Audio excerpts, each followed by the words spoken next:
Bonjour à tous et bienvenue sur ma chaîne YouTube, je m'appelle Vikas Nara. Dans cette vidéo, je vais vous montrer une configuration complète. Nous allons installer le serveur de messagerie PowerMTA et la messagerie sur le même serveur, dans le même droplet. Le serveur VPS fonctionnera sous CentOS.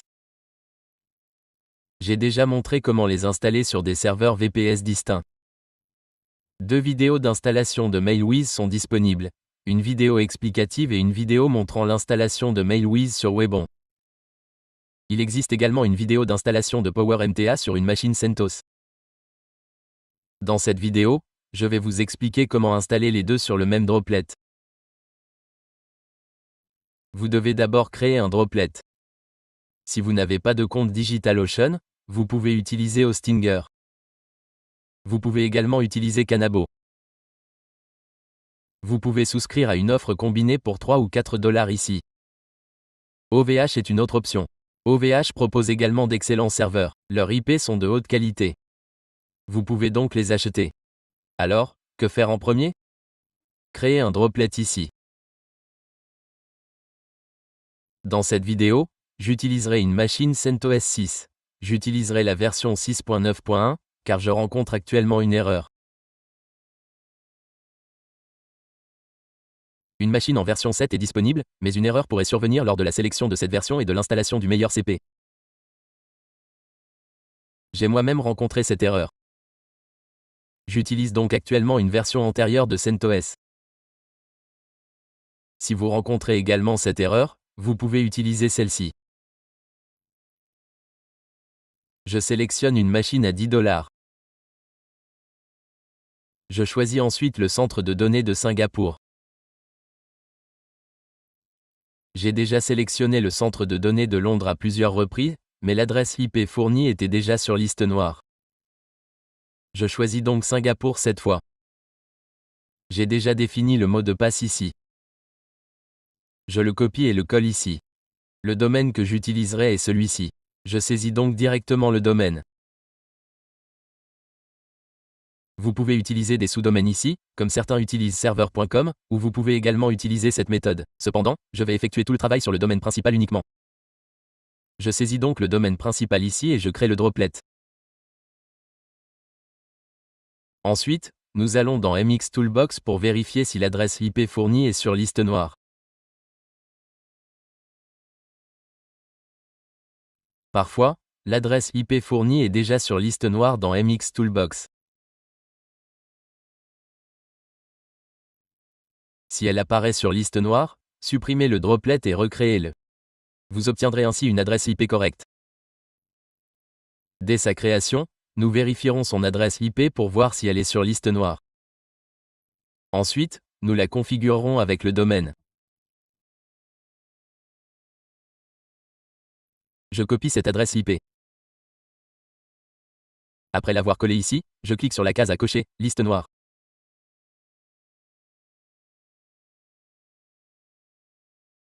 Cette adresse IP est déjà sur liste noire ici. Elle apparaît ici. Je supprime donc ce droplet. Ensuite, je crée un nouveau droplet qui me donnera une nouvelle adresse IP. Après avoir créé le nouveau droplet, je reviens. En attendant, je mets la vidéo en pause. J'ai donc créé un nouveau droplet ici et son adresse IP n'est pas sur liste noire. Elle apparaît ici. Toutes les cases sont vertes. L'adresse précédente était sur liste noire ici. Ensuite, la première chose à faire est de pointer cette adresse IP vers le domaine. Je vais dans ses paramètres DNS. Je dois ajouter cet enregistrement. J'ajoute donc 3 enregistrements à partir de là. Je saisis cette adresse IP et les 3 enregistrements. Le premier est mon domaine par défaut et le second est un sous-domaine que je crée avec le nom mailer. Je vais créer un sous-domaine mailer et un sous-domaine serveur. J'ai donc créé 2 sous-domaines nommés mailer et serveur. Je vais également utiliser celui-ci pour installer Mailwiz. J'ai créé le sous-domaine serveur uniquement pour la démonstration. Ensuite, je clique sur « Enregistrer les modifications », car ces enregistrements DNS seront actifs lors de l'installation de VestaCP. OK. Je copie d'abord cette adresse IP. Je la saisis ensuite dans mon logiciel PuTTY et je clique sur « Ouvrir ». Il faut cliquer sur « Oui ». Voici mon mot de passe route, je le copie. Pour me connecter en tant que route, je saisis « Route ». Lorsque le mot de passe est demandé, je fais un clic droit et il est collé automatiquement. Attendez une seconde. Après une courte pause, je suis connecté en tant que route. Ensuite, vous devez installer VestP. Vous pouvez exécuter directement cette commande cpkey. Lors de l'installation de PowerMTA, toutes les commandes étaient fournies ici. Vous trouverez les commandes supplémentaires dans la description. Vous pouvez donc vous y référer. Copiez ensuite cette commande et exécutez-la. La question, voulez-vous continuer? S'affiche. Tapez I et appuyez sur Entrée. Pour saisir l'adresse email, copiez ce domaine. Saisissez ensuite l'adresse email ici. J'utilise Mailit, suivi de mon nom de domaine, qui est mon nom d'hôte. L'installation prend 10 à 15 minutes. Je laisse donc l'installation se faire. Si vous rencontrez une erreur lors de l'installation, vous pouvez passer à une autre version de CentOS. Dès que l'installation est terminée, je continue. Je mets la vidéo en pause pendant ce temps. BSTP a donc été installé ici. Après l'installation, vous trouverez l'identifiant utilisateur et le mot de passe ici. Je les copie, car ils me seront utiles plus tard, et je les colle ici.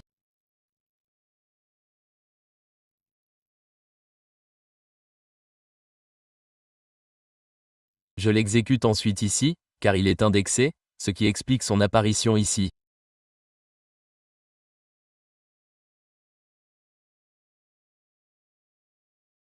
S'il n'est pas indexé, vous pouvez vous connecter en saisissant votre adresse IP ici.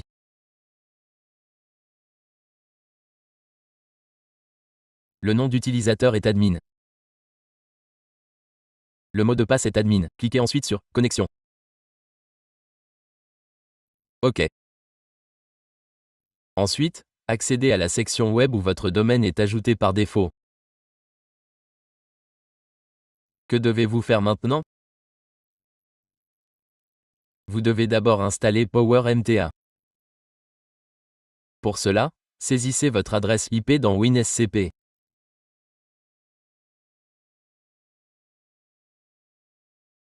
Le nom d'utilisateur est root. Le mot de passe est celui-ci, car nous allons d'abord terminer la configuration de PowerMTA. Ensuite, nous passerons à MailWiz. Vous devez confirmer en cliquant sur « Oui ».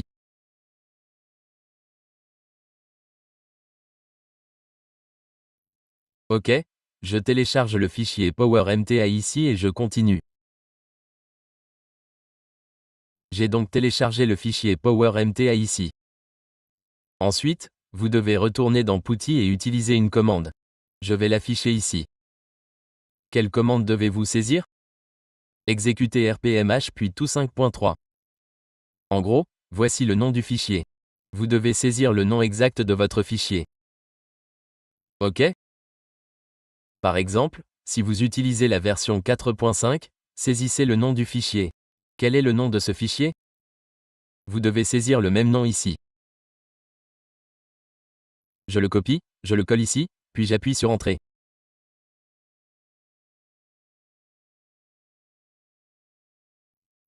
Après l'exécution, le moniteur web PowerMTA s'affiche. Je zoome brièvement pour voir que PowerMTA a été installé.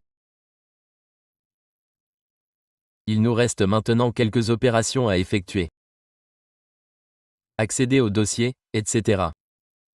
Accédez ensuite au fichier PowerMTA. Vous trouverez le dossier PowerMTA en dessous. Vous devez y accéder.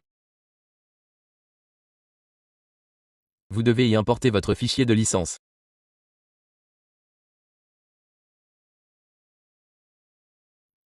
Le fichier de licence a été importé. Il existe maintenant un fichier de configuration. Vous pouvez le trouver sur mon site web. Vous devez le modifier. Je vais vous expliquer comment procéder. Remplacez d'abord le domaine ici par le vôtre. C'est mon domaine. Je le remplace donc dans le fichier de configuration.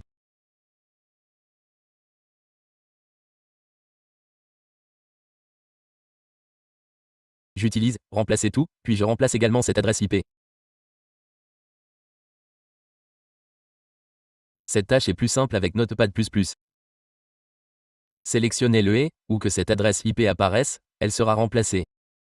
OK, regardez ici, toutes les adresses IP et toutes ont été remplacées. OK, après avoir sauvegardé, téléchargez également ce fichier de configuration ici.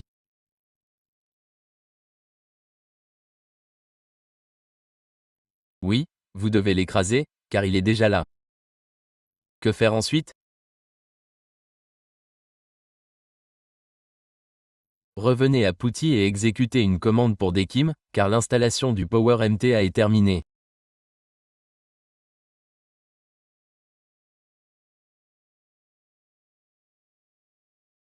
Maintenant, pour Dekim, vous devez exécuter cette commande. Exécutez correctement. Alors, que fait-elle?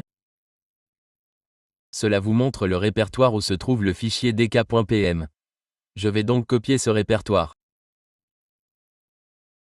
Ensuite, je le colle avec CD pour y accéder. Cela vous amène directement à ce dossier. Ensuite, exécutez la commande rmdk. rm signifie que cela supprimera le fichier. Je vais vous montrer avec ls que ces fichiers se trouvent dans ce dossier. À l'intérieur, il y a un fichier nommé dk. Je dois donc le supprimer. J'utiliserai rm pendant un moment. Exécutez rmdk. Si vous exécutez cette commande, le fichier sera supprimé. Maintenant, je vais vous montrer avec ls. Vous ne trouverez plus ce fichier-là. OK. Ensuite, vous devez exécuter cette commande. Vous trouverez toutes ces commandes dans l'article sur PowerMTA sur mon site web.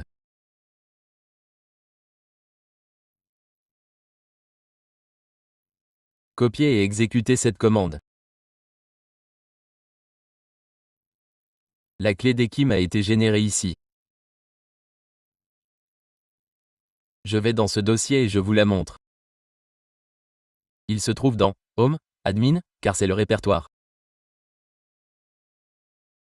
Accédez à Home, Admin, Config, Mail. Vous devez donc accéder à Config. Accédez ensuite au dossier Mail. Il s'agit de notre dossier web. Qu'il s'agisse d'un serveur ou d'un site web, le fichier de clé Dekim doit être ouvert ici. J'ai expliqué tout cela dans la vidéo précédente.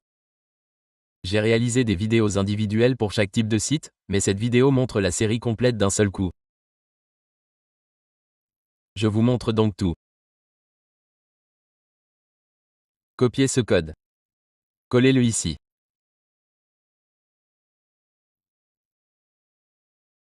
Ensuite, je place la structure Dekim ici avant. Ensuite, je supprime les espaces superflus. C'est terminé. Je la copie. Je la copie et je la recharge ici d'abord, car il arrive que la connexion se fasse automatiquement. Je dois donc ajouter un enregistrement TXT ici. J'ai ajouté l'enregistrement TXT et saisi la valeur Dekim ici. Vous pouvez choisir le nom de votre choix. Vous devez utiliser le nom Kim ici. J'ai également utilisé ce nom ici. OK. Ensuite, vous devez ajouter l'enregistrement SPF. Que contient l'enregistrement SPF? Voici sa structure. Remplacez l'adresse IP indiquée ici par la vôtre.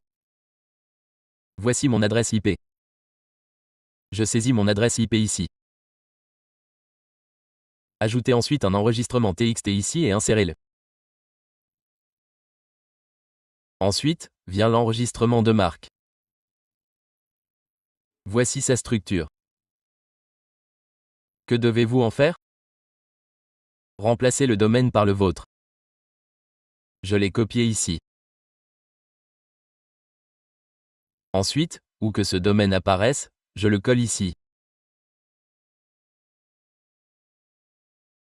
Je l'ai copié depuis mon domaine. J'ai ensuite ajouté un enregistrement TXT ici et je l'ai inséré. OK.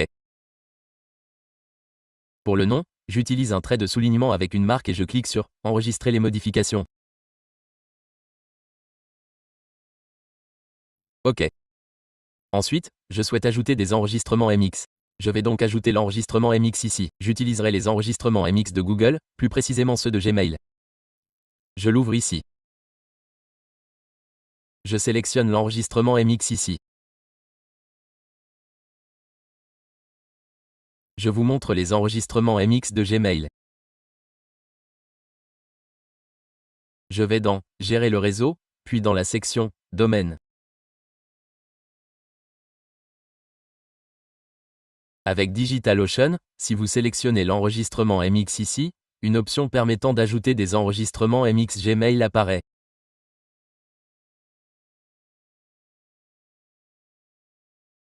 Lorsque vous ajoutez un domaine ici, les enregistrements MX par défaut de Gmail sont automatiquement ajoutés en un clic.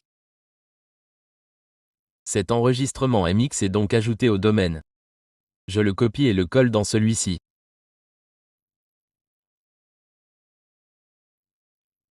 Sa valeur est la suivante. La priorité est de 10. Celui-ci a une priorité de 10. Le suivant a une priorité de 1. J'ajoute ensuite celui-ci.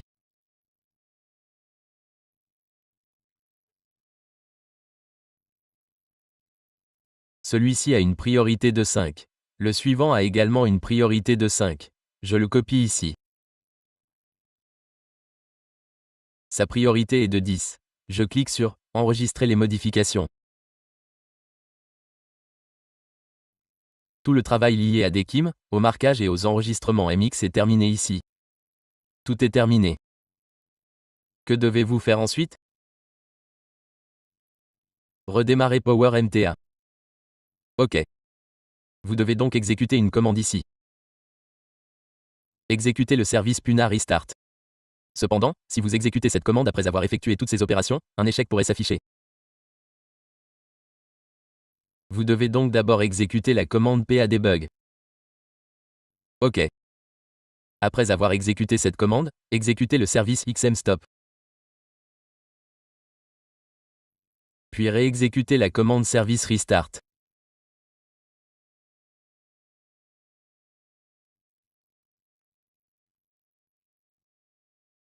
Je vais un instant dans le dossier racine avec cd run service from the start. Attendez, ça s'affiche. OK, Power MTA a redémarré ici. Il y a eu un problème. J'ai dû télécharger deux fichiers ici, dans le dossier USR, spin. OK. J'ai donc remplacé ces deux fichiers ici. Power MTA a redémarré ici. OK. Que dois-je faire ensuite? Je dois aller dans le dossier, etc. Je dois apporter des modifications dans Power MTA. J'ouvre le fichier de configuration. Je dois supprimer le hachage que j'ai ajouté précédemment, car j'ai déjà géré la décompression ici. Puis je l'enregistre. OK. Je reviens ici et réexécute la commande service restart. Power MTA Restart s'affiche ici. OK. Ensuite, vérifions le SMTP. Vérifions notre score sur SMTP ou .net dans Mail testé. Quel score obtenons-nous? Notre nom d'hôte et notre domaine et le port est 587 dans le fichier de configuration. Vous pouvez voir que je l'ai défini sur 587 ici.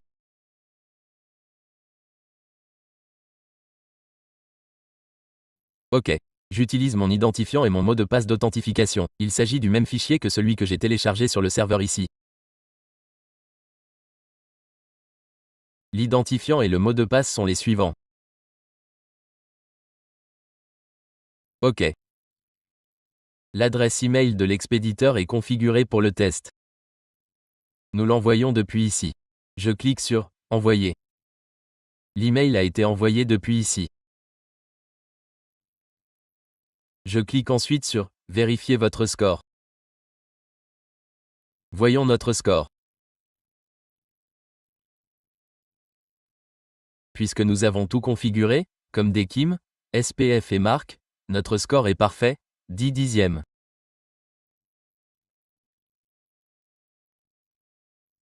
Autre chose, si vous n'obtenez pas un score de 10 dixièmes, si vous rencontrez un problème avec DKIM, vous devez ajouter ce code ici. Vous pouvez voir le domaine où vous avez ajouté l'enregistrement MX juste ici. Placez ce code au-dessus. Signature KIM, oui. Cela garantira à votre DKIM un score de 10 dixièmes. Ma prochaine tâche consiste à installer MailWiz. La configuration de PowerMTA est terminée. Que devez-vous faire? Je vais le recharger légèrement. OK. Ici, vous devez cliquer sur « Ajouter un domaine ». Et ici, vous devez créer un sous-domaine. Je vais créer un sous-domaine ici. J'utilise Mailer. Mail suivi de mon domaine principal et je clique pour l'ajouter. OK. Puisque j'ai déjà indexé mon mailer ici, il devrait être indexé maintenant. OK. Que devez-vous faire ensuite? Je viens ici, j'accède au dossier racine et j'y accède.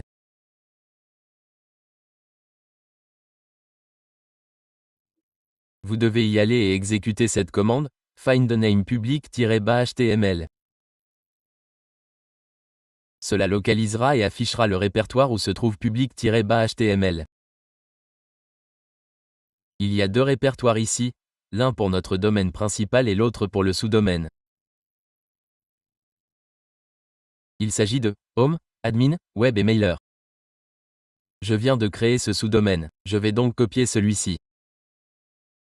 Je le colle dans la commande cd. Nous sommes maintenant dans ce dossier. Regardez ce fichier public-html. OK. À l'intérieur, nous devons télécharger notre fichier de courrier. Nous allons donc dans Home, Admin, B, Mailer. Nous devons le télécharger dans public-html.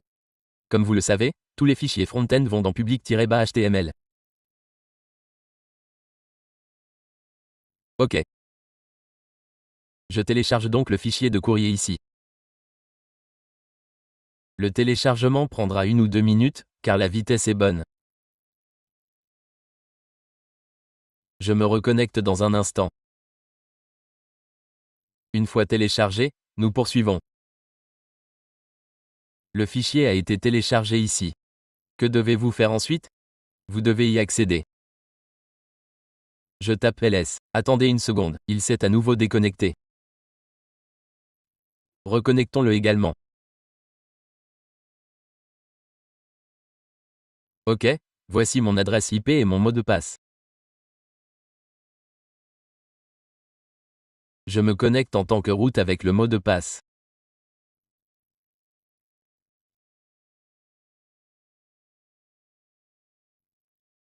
Ensuite, exécutez directement la commande find et naviguez jusqu'à ce dossier avec cd.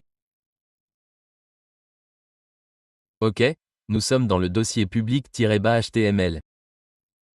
Après cela, lorsque je tape un S ici, 3 éléments s'affichent. Index, HTML et latest.zip, le fichier que je viens de télécharger doit être décompressé. Vous devez donc exécuter une commande. Le nom du fichier à décompresser est le suivant.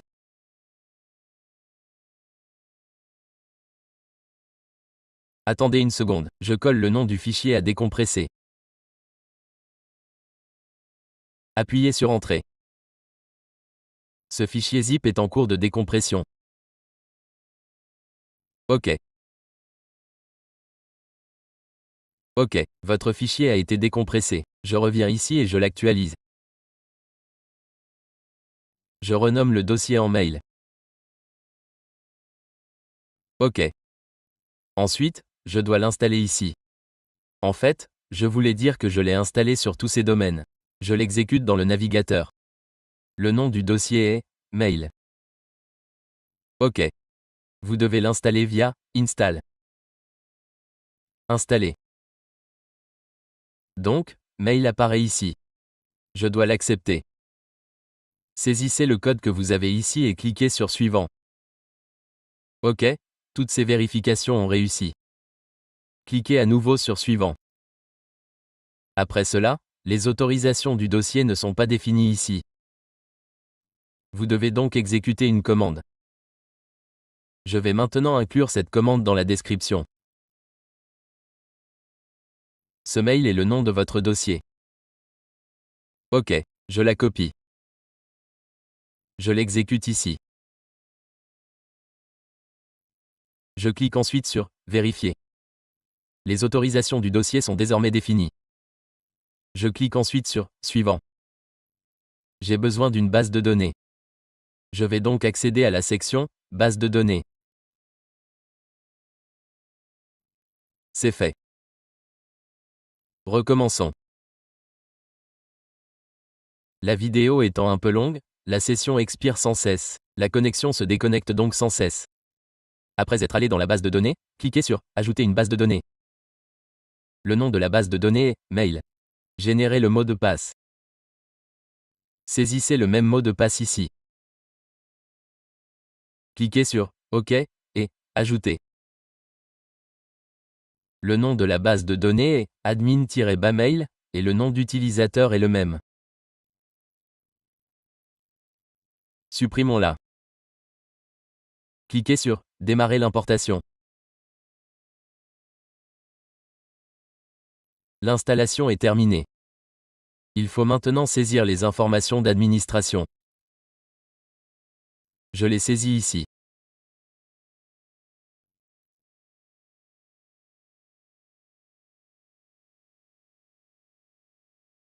Je conserve ce mot de passe comme mot de passe.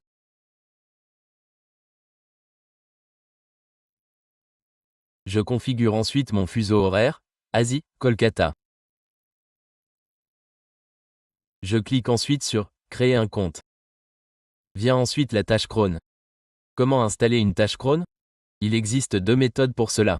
Je vais vous montrer la première méthode ici. Que devez-vous faire avec la première méthode? Vous devez exécuter cette commande. D'abord, allez dans le dossier contenant le CD, qui est votre dossier. Ensuite, exécutez cette commande.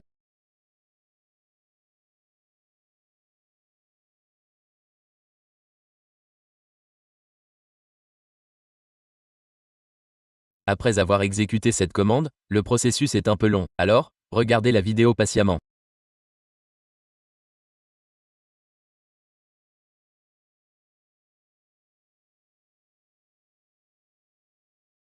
OK. Je vais donc exécuter cette commande après celle-ci. Appuyez sur Entrée.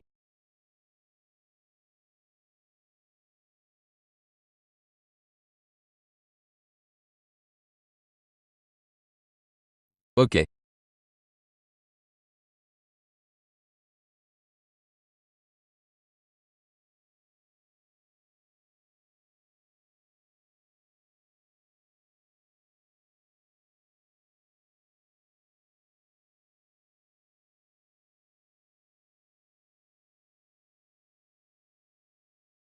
Ici, vous devez exécuter cronab et cette commande.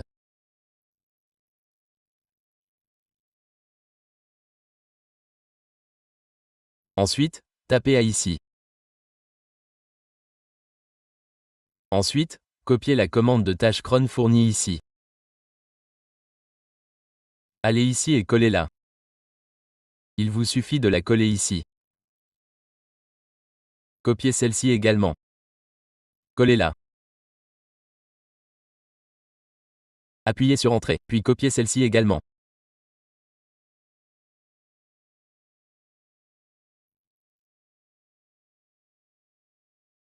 Collez-la.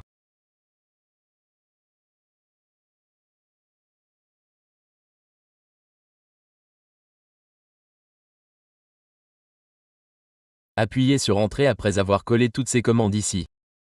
Ensuite, appuyez sur la touche Échappe de votre clavier.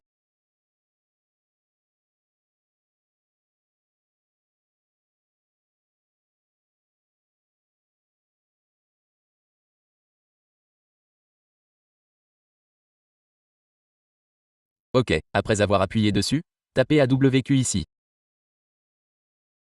Après avoir tapé ceci, appuyez sur Entrée. OK, après avoir appuyé sur Entrée, exécutez une autre commande. Exécuter service restart. OK.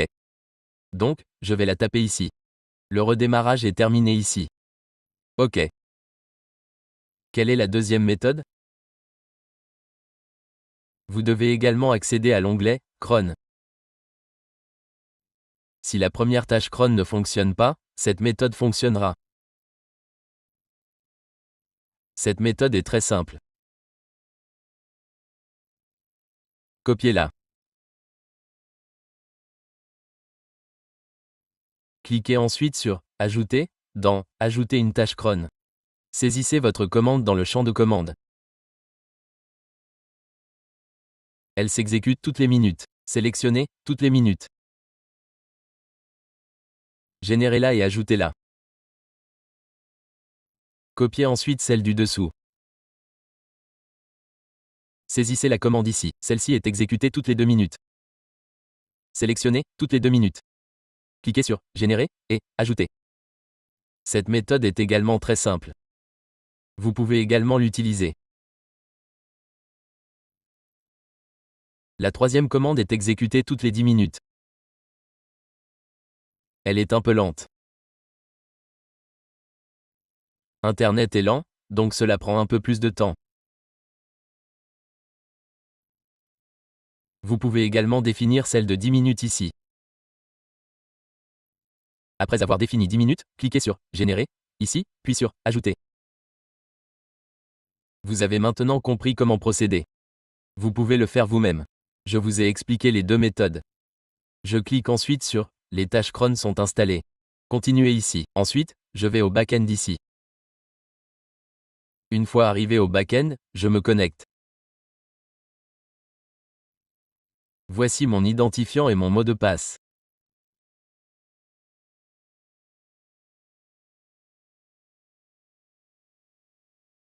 Je suis donc connecté ici. Il est indiqué de supprimer le dossier d'installation.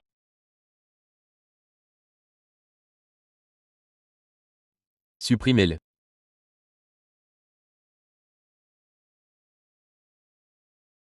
Après l'avoir supprimé, je confirme que l'installation de MailWiz est terminée.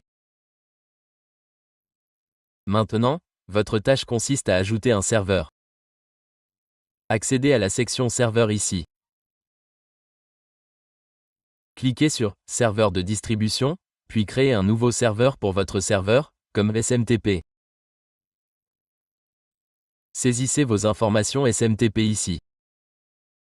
Je vais vous montrer comment les saisir. Une fois connecté, votre nom d'utilisateur est ceci. Le mot de passe est ceci. OK.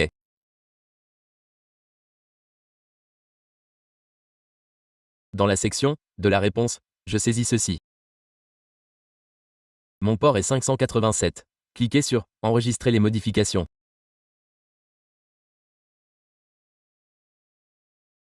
J'ouvre un nouvel onglet de navigateur pour cela, car lorsque vous saisissez vos informations SMTP ici, un lien d'activation est envoyé à votre identifiant Gmail.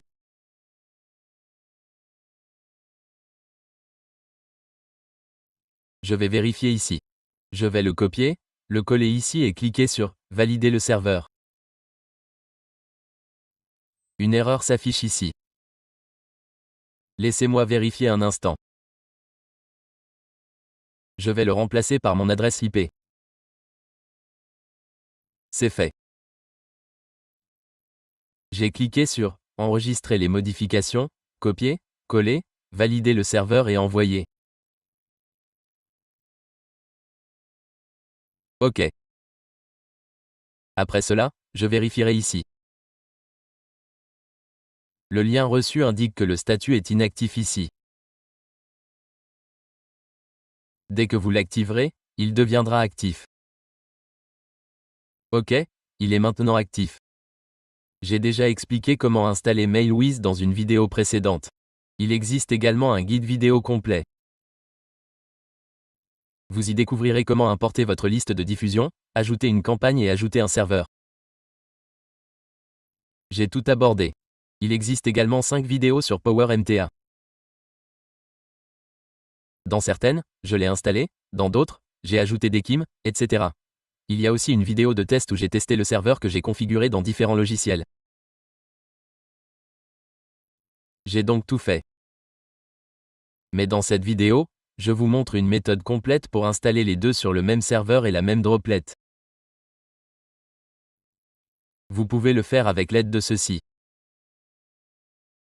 Si vous souhaitez installer un site web ici, vous pouvez ajouter votre domaine ou un sous-domaine, accéder à ce répertoire, installer WordPress ou tout ce que vous avez et créer la base de données à partir d'ici.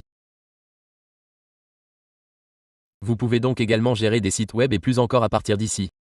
Si vous n'êtes pas encore abonné à ma chaîne YouTube, faites-le, car de telles vidéos continueront à arriver. Mes vidéos sont longues et j'explique tout de manière pratique.